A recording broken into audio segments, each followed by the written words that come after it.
I'm Edie Lush, and I'm outside the Hub Culture Austin Pavilion. Really pleased to be joined by Kyle Samani, co-founder, managing partner of Multicoin Capital. Now, first of all, what is Multicoin Capital? Edie, thanks for having me. Super glad to be here. Multicoin Capital is a hedge fund that invests exclusively in cryptocurrencies, so things like Bitcoin, Ethereum, all that stuff. So what's the difference of a hedge fund that invests in companies versus one that invests in tokens? So there's, I think, something like 10,000 hedge funds today in the United States. They invest in all kinds of different stuff, but a pretty substantial majority of them invest in equities. So Apple, Google, Facebook, that kind of stuff. These are companies, they have employees, revenues, expenses, cash flows.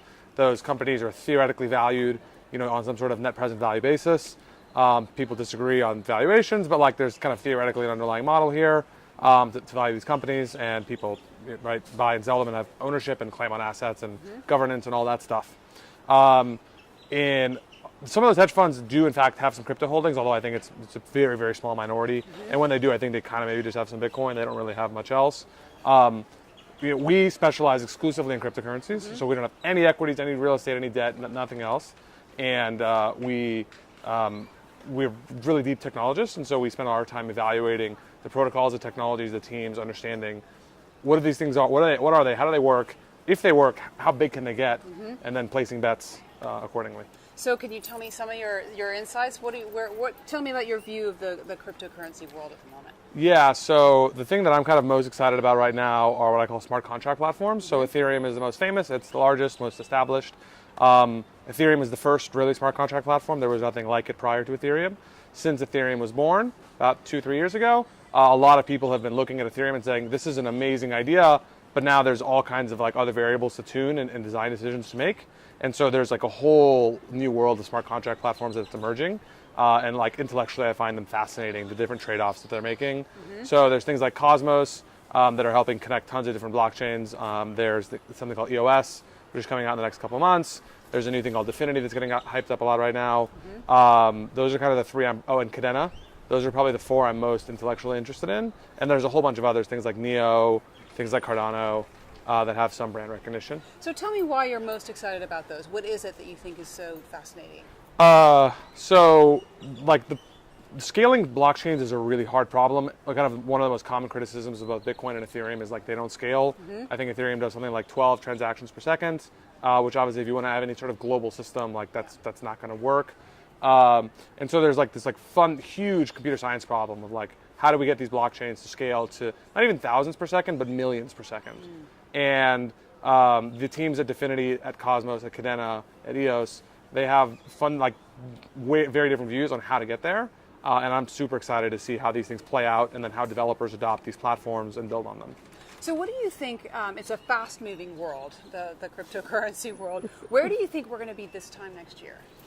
I think this time next year, we're going to have a lot of at least half a dozen to a dozen major applications that people really use that have real-world value and that consumers enjoy and use. Just like Facebook or not necessarily a social media app.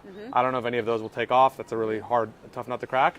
But there's a ton of really cool stuff launching on Ethereum and EOS and Cadena this year that I'm super excited about. So give me an example. What's an example that my mom would understand?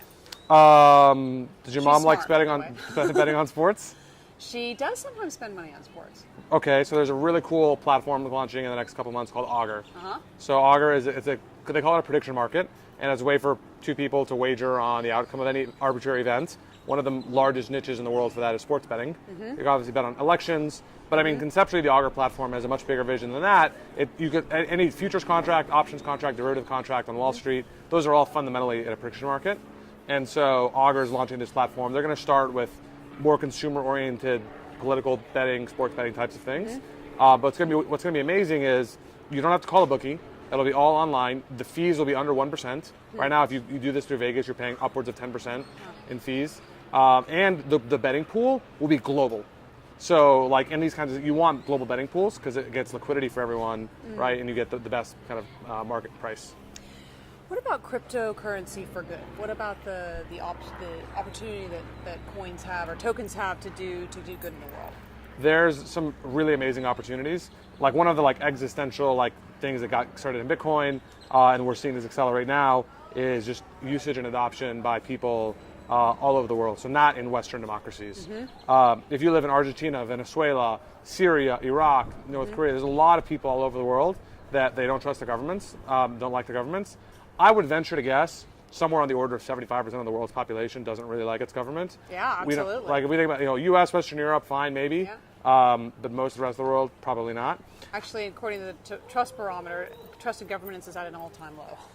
Globally, right?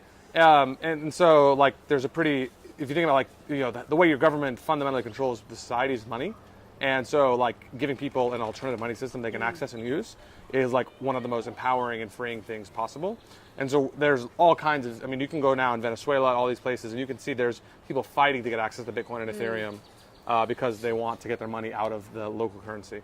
Kyle, thank you so much for stopping by the Hub Culture Pavilion here in Edie, Austin. Thank you so much for the time. I'm Edie Lush.